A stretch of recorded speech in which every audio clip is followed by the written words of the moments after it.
안녕하세요. 오만사입니다.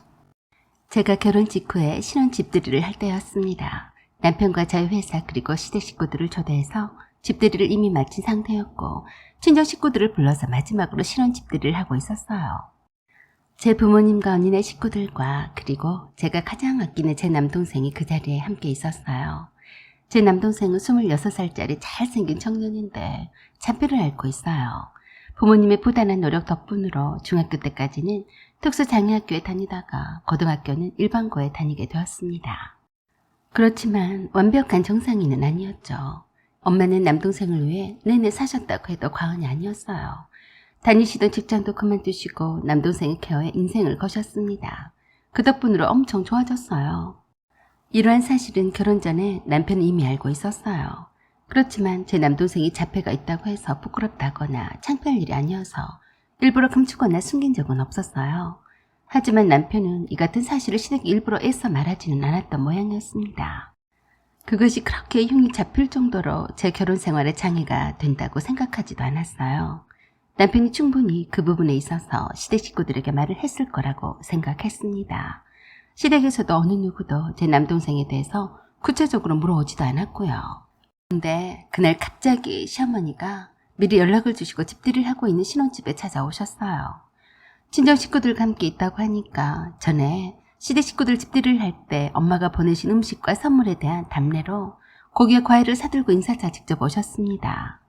남동생이 제일 먼저 현관문을 열어드렸어요. 히히, 안녕하세요. 제 남동생이 아무 말도 하지 않고 있을 때는 멀쩡해 보이는데 말을 하는 순간 약간 사람이 달라 보이는 건 사실이었죠. 갑자기 시어머니 표정이 싹 바뀌는 것을 저도 바로 알아보겠더라고요. 하지만 그때도 저는 개의치 않았습니다. 제 남동생이 자폐를 앓고 있는 것이 뭐가 잘못됐나 싶어서였죠. 그 후로 따로 남편에게 시어머니가 여러 말씀들을 하신 모양이었지만 남편은 제게 말하지 않았다고 하더군요. 그리고 얼마 후에 시어머니께서 저에게 하실 말씀이 있으시다며 찾아오셨어요. 어머니, 무슨 일로 그러세요? 사뭇 굳은 표정이라 꽤 긴장이 되었습니다. 갑자기 한숨을 푹 쉬시더니 그러셨어요. 네 동생 말이다. 네, 제 동생이면 영찬이 말씀이세요? 그래, 왜 말 안 했니? 뭘요? 너 정말 그렇게 능청 떨래? 어머니, 제 동생이 어쨌다고 그러세요? 내 입으로 꼭 말해줘야 하냐? 네, 웃는 낯으로 대해주시던 시어머니께서 말투도 그렇고 표정도 그렇고 저에 대한 태도가 싸늘해 보여서 당황스럽기까지 했습니다. 혹시 제 동생 어머니께 실수한 거라도 있어요? 그러자 시어머니께서 그러시더군요. 네 동생이 아니라 네가 나한테 대단한 실수를 한 거지. 왜 숨겼니? 네 동생이 자폐가 있어서 네가 돌봐줘야 한다며. 저는 그 말씀에 깜짝 놀랐어요. 어머니, 무슨 말씀이세요? 제가 왜 그런 걸 숨겨요? 숨길 것이 아니면 뭔데 그러냐? 내가 네 동생이 자폐장애인 줄 알았으면 니들 결혼을 허락했을 것 같으냐?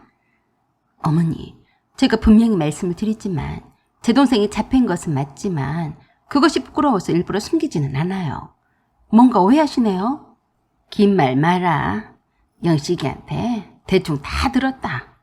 네가 네 동생을 돌보려고 그 좋은 직장도 그만뒀다는 것도 알았다. 나는 또 다른 좋은 곳으로 이직하려고 그러나 싶어서 괜히 간섭한다고 할까봐 물어보지도 않았는데 세상에 장애인 동생을 돌보려고 회사를 그만둬? 어이가 없네. 솔직히 기분이 매우 상했지만 티를 내지 않으려고 노력했습니다.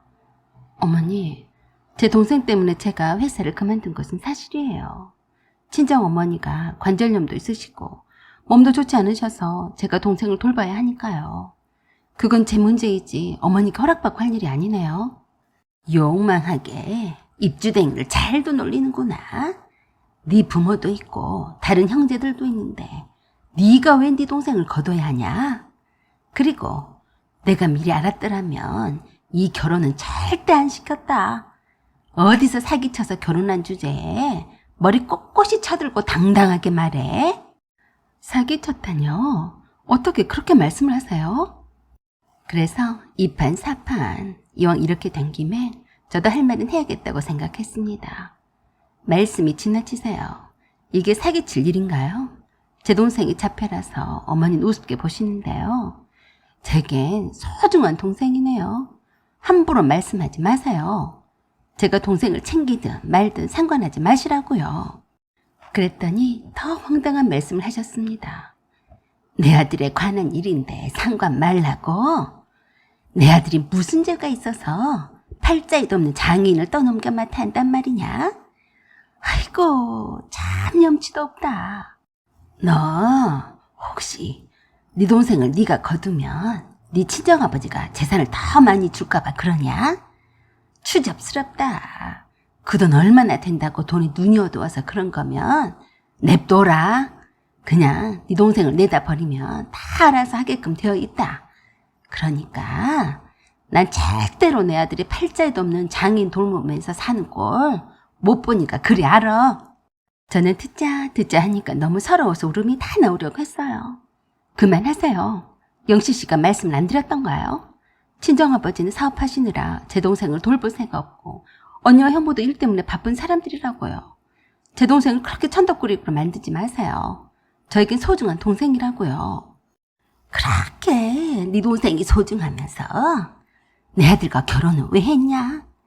그냥 결혼 같은 거 하지 말고 마음껏 네 동생이나 돌보고 살 것이지. 뭐하러 내 아들과 사기쳐서 결혼했냐니까? 어쩐지 이상하다 했다. 혼수도 잘해오고 네 엄마가 나한테 그렇게 선물도 보내오고 아무튼 이유가 있었던 거야. 두말할 것도 없이 네 동생을 내다 버리지 못할 거면 여기서 둘이 헤어져라. 혼인신고 안 했다며? 잘됐다. 어머니 돌아가세요. 저희들이 알아서 할 거니까 이래라 저래라 하실 이유가 없습니다. 일부러 제가 속인 것도 아닌데 모르셨다가 아시고 서운하셨다면 죄송합니다. 하지만 제 동생과 함께 사는 것도 아니고 친정주가 가까이 살면서 돌보는 건데 문제가 될 건 아니네요. 나는 다른 거 다 참아도 사기치는 며느리는 절대로 못 본다. 그리 알고 오늘부터라도 당장에 짐 싸서 네 친정집으로 돌아가라. 뭐하러 복잡하게 결혼까지 했냐? 그냥 너네 집에 가서 네 동생이나 평생 돌보고 살면 되지. 안 그러냐? 라고 하시면서 벌떡 일어나서 휑하니 가셨어요. 스트레스가 팍팍 쌓이더라고요. 과연 제 동생을 몹쓸것 취급하는 시어머니와 얼굴을 보고 살 수 있을지 답답했어요. 저녁에 퇴근해서 돌아온 남편과 이 문제를 두고 대판 싸우게 되었습니다. 왜 미리 어머니께 말씀을 드리지 않았어? 내가 일부러 어머니께 내 동생 자폐가 있는 장애인이에요 라고 떠들 순 없잖아. 그랬더니 하는 말이 웃겼어요. 엄마가 분명 싫어할 텐데 굳이 말해야 되나 싶었지. 내가 알아듣게 말씀을 드렸는데. 그래서 제가 그랬습니다. 언니와 형부는 둘 다 의사있고 돈도 많이 벌고 나보다 더 잘 나가는데 그 일을 그만두고 내 동생을 케어하려고 할 수도 없고 아빠도 벌여놓은 사업 때문에 어쩔 수가 없고 당연히 나밖에 없잖아. 엄마는 병원에 다니셔야 할 뿐인데 내가 엄마를 도와야지. 그랬더니 남편이 그랬어요. 누가 뭐래? 그렇게 하기로 하고 우리 결혼했잖아. 내가 엄마한테 말씀을 잘 드려볼게. 넌 그냥 모른 척하고 있어. 우리가 알아서 할 일인데 엄마가 어쩔 거야? 그래서 제가 남편에게 냅다 쏘아붙였어요. 너는 어째서 그렇게 단순하니? 그동안 나와 내 동생이 받을 수모는 생각하지 않는 거니? 난 너는 버려도 내 동생을 못 버리니까 어머니 말대로 하자. 사기 쳤다느니 내 동생을 버리란 말에 원하는 대로 너랑 헤어져야겠다고 생각했다. 제가 그렇게 강경하게 나오자 남편은 제 앞에서 시어머니께 전화를 했습니다. 엄마, 나 영심이랑 못 헤어져요. 영심이가 사기친 것도 없어요. 아들 하나 없는 셈 치고 그냥 저 버리세요. 아셨죠? 저도 엄마 없는 셈 칠 테니까 여기에는 다시는 오시지 마시고 연락도 하시지 마세요. 남편은 자기 할 말만 하고 바로 끊고서는 저에게 그랬습니다. 됐냐? 나는 우리 엄마는 버려도 너는 못 버린다. 네 동생도 못 버리니까 그리 알고 나만 믿고 따라와. 그리고 그 다음날 당장 혼인신고부터 하자고 저를 닥달했어요. 저는 안 된다며 조금 미루자고 고집을 피웠고요. 시어머니께서 어떻게 나오나 하고 지켜볼 참이었습니다. 그런데 이상하게도 아무런 반응이 없더라고요. 며칠이 지난 주말 저녁에 아버님이 저희들 맛있는 밥을 사주신다며 밖으로 부르셨어요. 내가 다 들었다. 네 시어머니는 내가 꽉 잡고 있으니까 걱정 마라. 나는 오히려 내 며느리가 자랑스럽다. 동생을 케어하기 위해서 자기 일도 버리기도 쉽지 않았을 텐데 편찮으신 엄마를 어떻게 나 몰라라 할 수 있겠냐. 그저 너희 둘이 지금처럼 서로 믿고 의지하면서 행복하게 살면 그만이다. 말씀을 어쩜 와닿게 감동을 주시는지 참 감사했습니다. 시부모님께도 참 잘해야겠다는 생각마저 들었어요. 그리고 며칠 뒤에 남편과 기쁜 마음으로 혼인신고를 했습니다. 언젠가는 시어머니와도 서로 왕래를 하며 좋은 고부 사이가 되겠죠. 그렇게 되기를 바라봤습니다. 사연은 여기까지입니다. 구독과 좋아요 부탁드려요. 감사합니다.